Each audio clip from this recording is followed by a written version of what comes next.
Hello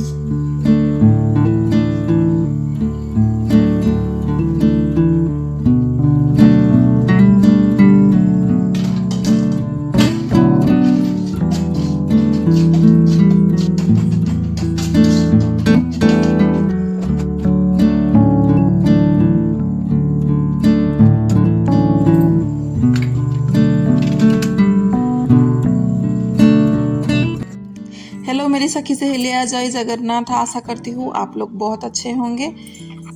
यहाँ पे शाम की आरती हो चुकी है। अब चलूँगी मैं किचन पे है ना, बहुत सारा आज भोग बनाना है।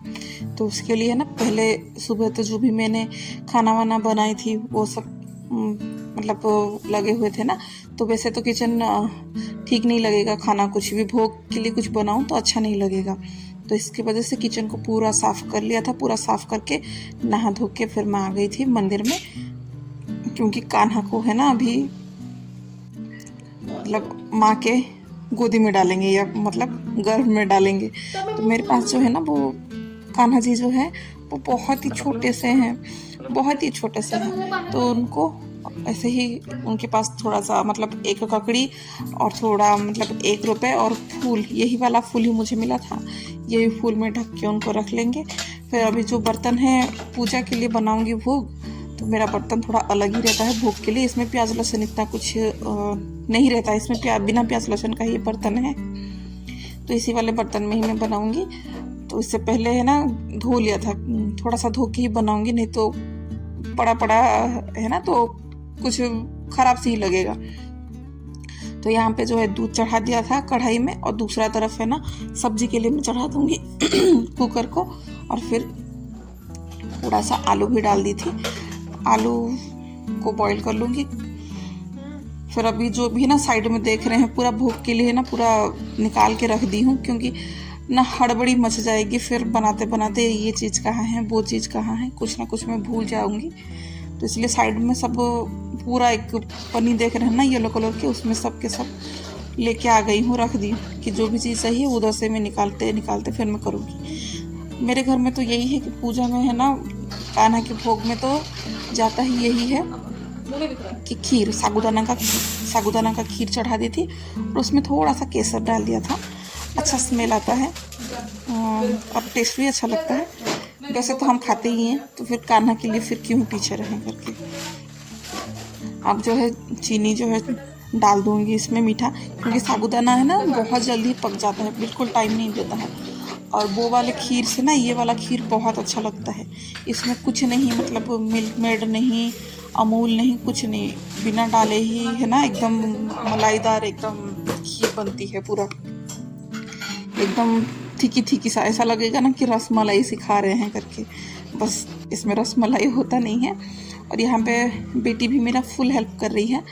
यहाँ पे वो भी चीनी और इलायची दोनों को ही वो मिक्सी में पीस ली है, क्योंकि अभी सब चीज़ में थोड़ा थोड़ा यही डलेगा, क्योंकि ज़्यादातर तो कान्हा की जो भोग लगती है ना वो मीठा का ही चढ़ता है, नमकीन का तो कम ही होता है। यहाँ पे खीर भी बन गई थी, इसको मैं साइड करके रख लूँगी ठंडा होने के लिए। और यहाँ पे है ना मैंने अभी मखाना नहीं डाली हूँ, ऊपर से मखाना डालूँगी। जब हम ऐसे उसको ऐसे निकालेंगे ना स्पून से, तो एकदम जो इसका ऊपर का जो मखाना डालेंगे, जो भी ड्राई फ्रूट्स आप डाल सकते हैं, मैं इतना ड्राई फ्रूट्स नहीं डालती हूँ, मखाना का जो थोड़ा सा क्रश वाला होता है ना वो डालती हूँ। तो बड़ा अच्छा लगता है खाने के लिए, मुंह में सब कुछ कुछ बाइट्स जाएंगे। और वैसे मैं खीर में ही मखाना डाल दूँगी ना, तो वो मखाना का टेस्ट अलग ही हो जाता है, वो नरम नरम से हो जाता है। इसलिए मखाना का मतलब साबूदाना की खीर में ही मैं मखाना ऐसे ही डाल के बना देती हूँ। और यहाँ पे फिर से घी गरम कर रही हूँ, और मखाने को भी ना देखा आपने जो भी चाहिए मुझे मखाना यूज करने के लिए, थोड़ा सा मखाना ज़्यादा ही ले ली हूँ, इकट्ठा में भून लूँगी करके, क्योंकि काफ़ी कुछ मखाने पे ही बनेगा आज जो भी चीज़ें बनेगा। तो उसको अच्छे से चुन लिया था, क्योंकि मखाने में ना बहुत सारे से काले काले से लगे रहते हैं, गंदगी सी कुछ लगा रहता है, वो तो उसको हटाना ज़रूरी था। उसको हटा दिया था, मखाने को अच्छे से क्रंची होने तक भून लिया था। और लगातार बेटी भी है ना यहाँ पे पूरा हेल्प कर रही है करने के लिए, और उससे भी अच्छा लगता है ये सब पूजा पाठ में भोग वगैरह बनाने के लिए। और फिर जो भी मखाना थोड़ा था ना, मैं निकाल के रख दिया भोग के लिए, मतलब खाली मखाना भी पूजा होता है। और फिर तब तक फिर मैंने बेटी को ही बोल दिया था कि मखाना को थोड़ा सा क्रश भी कर लेने के लिए। फिर से वही कढ़ाई बिठा दी हूँ और यहाँ पे है ना खाली बेसन पाक बनाती हूँ। यहाँ पे पाक तो उसको नहीं बोला जाएगा, पाक थोड़ा कड़क होता है, ये थोड़ा मतलब बर्फी की जैसे ही है ये। उसके लिए पहले मैंने बेसन को भून लिया था। पहले बेसन को भूनती हूँ ना तो अच्छा रहता है, और बाद में है ना घी में बेसन को डालूंगी ना वो तुरंत फिर बनता है, नहीं तो पता नहीं इतना मुझे अच्छा नहीं लगता है, चाहे वो ये बर्फ़ी में हो या फिर बेसन की लड्डू में हो। पहले मैं ऐसे ही बेसन को थोड़ा सा सूखा ही भून लेती हूँ बिना घी वगैरह के, फिर मैं बाद में डालती हूँ। और यहाँ पे जो भी मुझे जितना ड्राई फ्रूट्स चाहिए था, ज़्यादा तो नहीं, कम ही, क्योंकि मैं कम ही बनाऊंगी, ज़्यादा कोई कुछ नहीं बनाऊंगी। फिर भी तो बहुत टाइम लग गया थोड़ा ही बनाते ही। तो फिर से जो घी गर्म हुआ था उसमें फिर से वो बेसन को डाल दूंगी, और बेसन जो है ना अच्छा खासा पक गया है। ऐसा है ना कि बेसन को अगर पहले भून लेती हूँ ना तो फिर वो बेसन जब थोड़ा सा भी घी में है ना वो अच्छे से बन जाता है, नहीं तो फिर वो घी डालते जाओ ज़्यादा घी लगता है। ऐसे बनाती हूँ तो घी कम ही लगता है। अब चीनी भी यहाँ पे डाल दिया था, माप के हिसाब से ही डाला था, जितना मैंने बेसन लिया था उतना ही चीनी लिया था। और यहाँ पे ड्राई फ्रूट्स भी मैं काट लूँगी, जो थोड़ा सा भुना हुआ था घी में उसको। और फिर यहाँ पे नारियल का जो भुरादा रहता है वो, मतलब सब जितना भी मैं डालूँगी ना 3 चीज़ें ही डालूँगी वैसे तो, जितना चीनी उतना ही बेसन और उतना ही नारियल का भुरादा और उतना ही क्रश वाला मखाना, उतना ही। और जो पहले ही मैंने बना के रखा था इलायची और चीनी का पाउडर, वो भी डाल दूँगी इसमें। अच्छा टेस्ट देता है मिठाई, कुछ भी घर पे ऐसा मिठाई रहता है ना बना हुआ, मतलब बनाते टाइम अगर इलायची पाउडर डाल देंगे ना तो बड़ा अच्छा से घर में भी खुशबू फैल जाता है कि आज उनके घर में कुछ बन रहा है करके। और यहाँ पे मैं चीनी को भी पानी में थोड़ा सा डाल के चेक कर रही हूँ कि पाक के लिए, जो भी बर्फ़ी के लिए कितना वो चीनी पका हुआ है।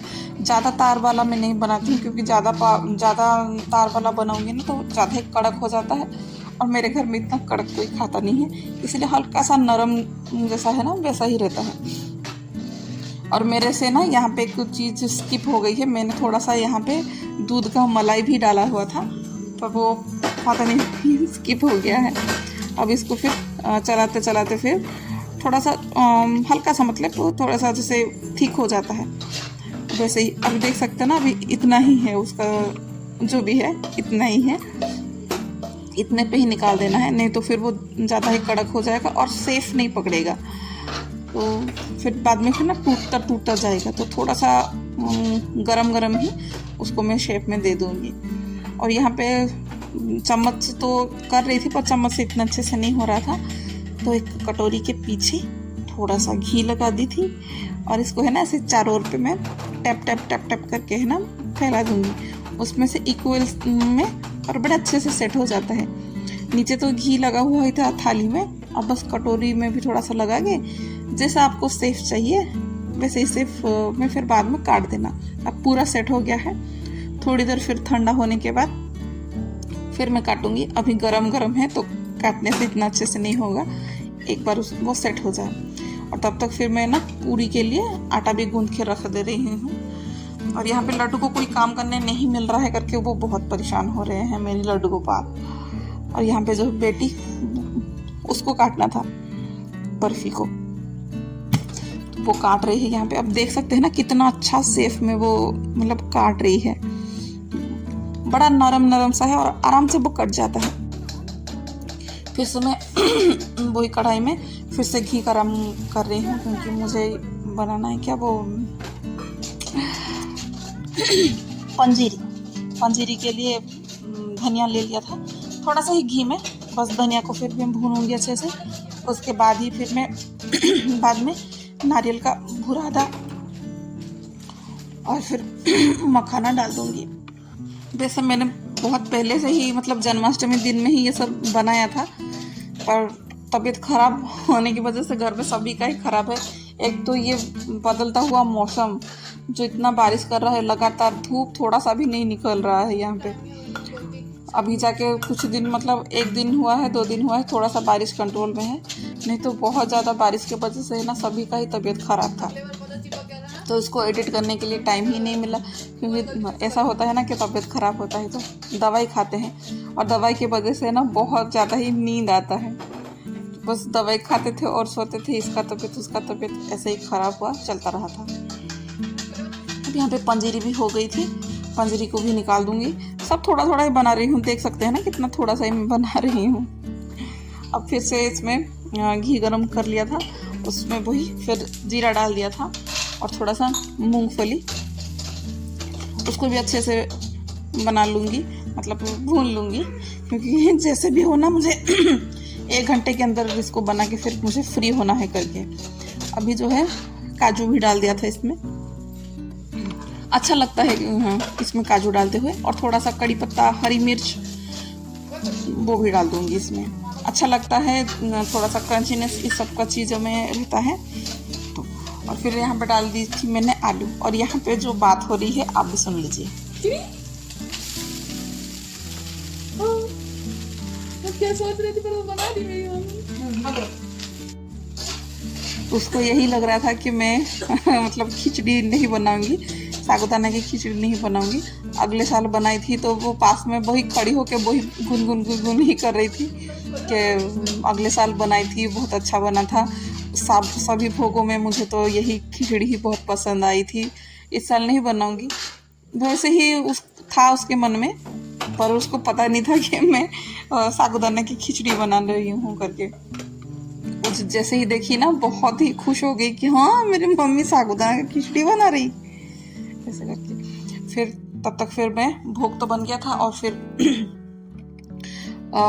इसके लिए फिर मैं छोले की सब्जी बना रही हूँ अभी मैं। तो इसमें भी बस वो ही डाल दी हूँ, तेल डाल दिया था, तेल में कुछ मसाले वगैरह इतना नहीं डाली थी, नहीं सॉरी तेल डाल दिया था, जीरा डाल दिया था, फिर जो भी थोड़ा बहुत घर का मसाला बेसिक से वो डाल दिया था। टमाटर भी थोड़ा सा ही टमाटर डाला था, क्योंकि टमाटर भी यहाँ पे काफ़ी रेट है, यहाँ पे बहुत चल रहा है, हाई रेट यहाँ पे टमाटर, तो टमाटर बहुत ही कम मैंने डाला था। थोड़ा सा भून भान के जो भी नमक स्वाद अनुसार डाल के उसको ढक के फिर से पका दूंगी। कुकर में पकाओ तो बड़े अच्छे से पक जाते हैं, और जो आलू रहता है ना वही अपना मैश अच्छे से हो जाता है, तो ग्रेवी की ज़रूरत नहीं है। और यहाँ पे साबूदाना का खीर देखा ना, एकदम रबड़ी जैसे पूरा हुई है ना, बड़ा मज़ेदार है। अब ये सबको लेके फिर मैं मंदिर में रख लेती हूँ, क्योंकि बच्चे हैं तो कभी भी कुछ भी हाथ में शायद झूठा ना जाए। जैसे बेटी की तो नहीं आएगा पर लड्डू का आ जाएगा, एमी का ये सब में बहुत वो मानती है, पर लड्डू जो है उनका नहीं मानना है, कभी ना कुछ गड़बड़ी वो कर ही लेंगे। फिर जब तक फिर मैं मंदिर में रख के भोग को आ गई थी ढक के, क्योंकि उधर पे ही कोई भी भोग चीज़ बनाऊंगी ना उधर पे रखती हूँ तो वही सेफ मतलब रहता है, नहीं तो डर से लगा रहता है। बच्चे वाले घर है और नहा धो के इतना सब कुछ मेहनत कर रहे हैं, और अपना मेहनत पानी में जाएगा तो थोड़ा सा बुरा लगेगा ना।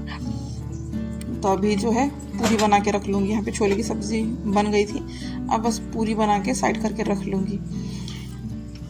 मेरा मानना ना मानना वो इतना नहीं है, पर एमी जो है वो बहुत मानती है, वो एकदम कान्हा जी का एक छोटी सी वो भक्त बन गई है, छोटी सी है पर उसको बनाना है।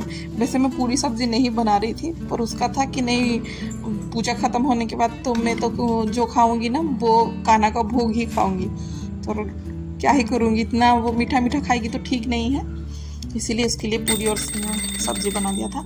अब जाके ना ठीक पूरा 12 बज गए हैं, मतलब 12-10 हो गया है, आगे पीछे हो गया। और तब तक जब तक मैं उसको इतना उठाई, उसका तबीयत तब से ही ख़राब हो गया था, पता नहीं क्यों उसको इतना उठाई। वो खाली जैसे तैसे है ना पेशेंसली यहाँ पे बस खड़ी रही, और कान्हा जी का और कुछ वो नहीं कर पाई, तो भगवान जो है उसको माफ़ कर दीजिएगा। दिन भर उसने इतना सेवा किया, पर रात में मतलब उसके पास ताकत ही नहीं थी वो कुछ और कर सके। तो कोई नहीं, उसके तरफ से मैंने ही कर लिया, क्योंकि उसको ये सब करना बड़ा पसंद है, पर मैंने ही बस कर लिया। कान्हा जी को जैसे जन्म कर लिया, उनको नहा के स्नान करवा के नया वस्त्र पहना के उनको बिठा दिया, फूल चढ़ा दिया, भोग चढ़ा दिया, सभी भोगों में तुलसी की पत्ते चढ़ा दिए, फिर यहाँ पे भोग लगा दिया। जैसे ही भोग लग गया वैसे ही फिर वो चली गई थी फिर सोने के लिए तुरंत के तुरंत। वो रात को अभी बिल्कुल भोग नहीं खाई थी, वो सो गई थी। अब जो है लड्डू ही था यहाँ पे,